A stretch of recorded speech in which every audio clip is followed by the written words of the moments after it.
Kronig-Penney model. The free electron model of metals could easily explain heat capacity, electrical conductivity, magnetic susceptibility, and electrodynamics of metals. But this model fails to explain the distinction between metals, semimetals, semiconductors, and insulators. This model is also fails to explain the occurrence of positive value of the Hall coefficient.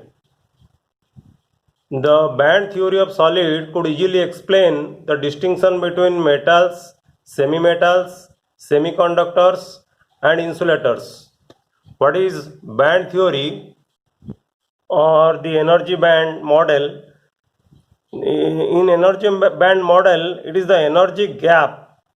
It is the energy gap which differentiate the metals, semimetals, or semiconductors and insulators. Kronig-Penney model is a quantum mechanical approach of periodic potentials due to positive ions in a metal. According to quantum free electron theory of metals, a conduction electron in metal experiences constant or zero potential. The electron freely move inside the metal but will not come out of the metal because an infinite potential exists at the surface. But according to Kronig-Penney model, the electron in a metal move in varying potential. The potential of an electron at the positive ion site is zero and is maximum in between the two ions. Kronig-Penney introduced a square well one-dimensional periodic potential for which the Schrodinger wave equation can be solved. Now look to this figure. In this figure, the dots, you see these dots are the ion cores. This is the ion core, this is the ion core. These dots are the ion cores, or you may say these are the nucleus. And x is the displacement of the wave. In x-axis, we have taken the displacement of the wave, and in the y-axis, we have taken the potential energy. Ux is the potential energy. You see there are three regions. This is two region. This is region 1 and this is region 2. Similarly, this is region 2. And you see in this figure, in region 1, this is the region 1. In region 1, it is the potential well. Suppose you start from 0. This is from x equal to 0 or origin. So from x equal to 0 to x equal to a. So in between 0 and a, this region 1, it is called the potential well. Here in potential well or region 1, the potential energy is equal to 0. Here the potential energy Ux is equal to 0. And here we have taken A is the atomic spacing. Okay. And in the region 2, this is the region 2. In region 2, it is the potential barrier. The region 2, this region is the potential barrier. And it is in the both side of the potential well. And this is region 2. And it is from minus B to 0. You see from minus B to 0, and from this side it is from A to A plus B. So from minus B to 0, or in the potential barrier, the potential energy, you see the potential energy is equal to U0. The potential energy is equal to U0. And suppose in this figure you take that the plane wave travels from left to right. Sorry, it is we will take from right to left, from this side to this side. Suppose the plane wave travels from right to left.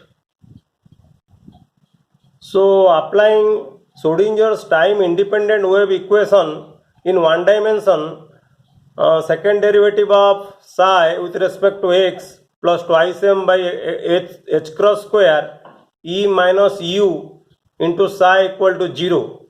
For region 1, that is in between x lies in between 0 and a, the potential energy is equal to 0 because of it is potential well. So d square psi by dx square plus twice m by h cross square E psi will be equal to 0.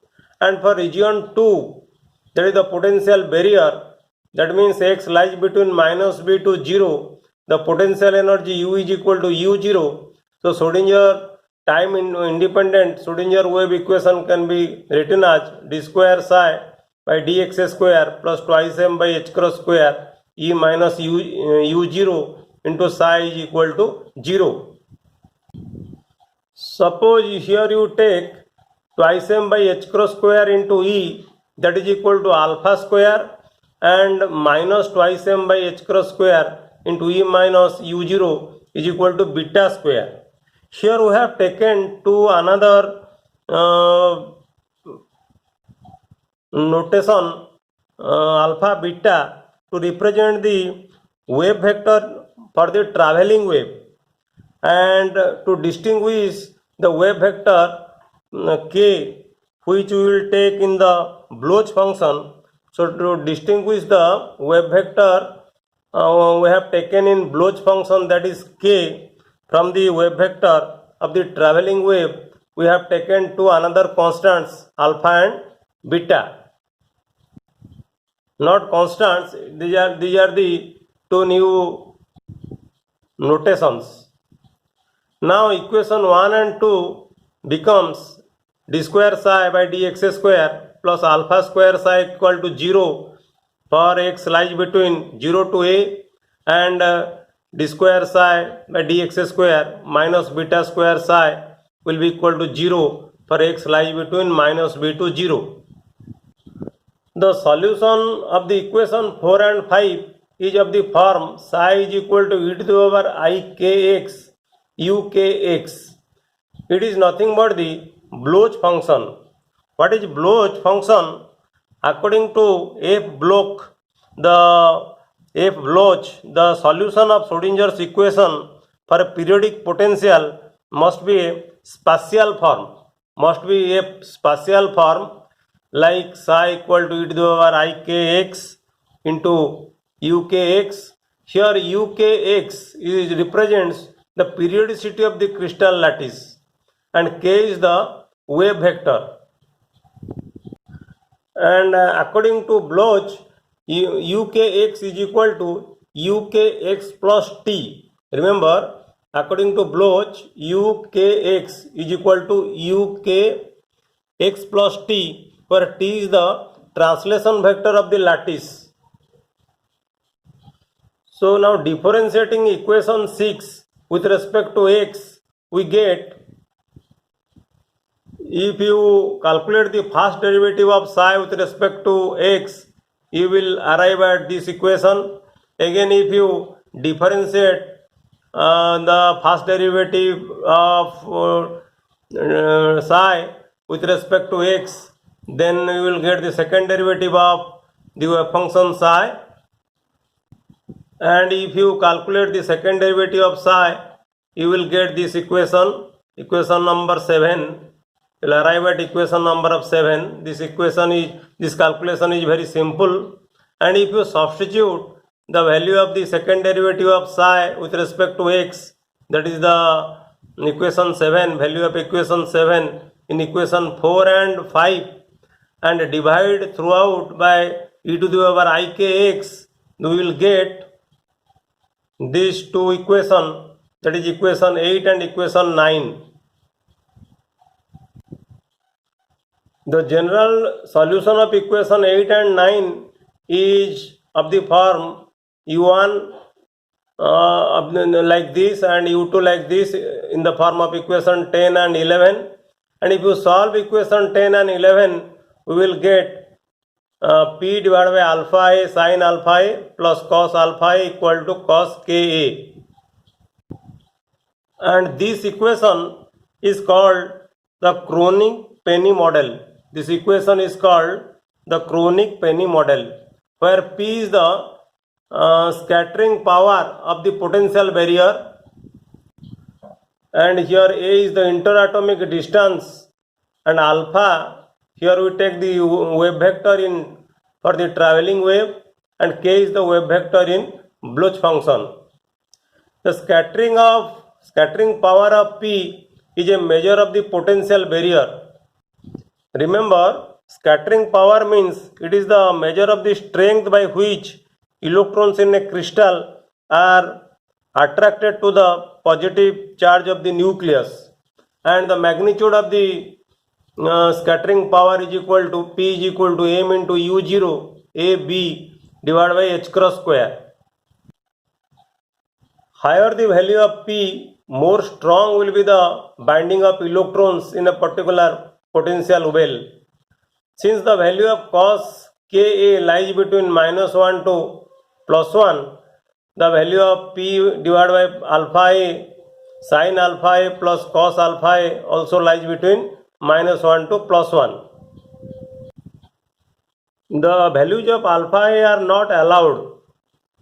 Only those all values of alpha A are not allowed.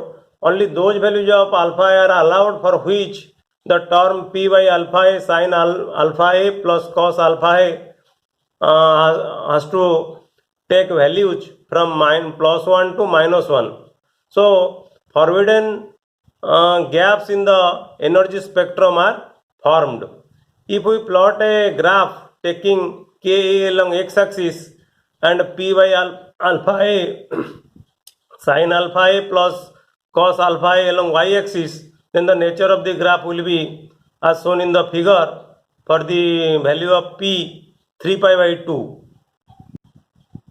You see in this figure, this is the graph between Ka and K is taken along x-axis, and P by alpha A sin alpha A plus cos alpha A we have taken along the y-axis, and you see the allowed bands.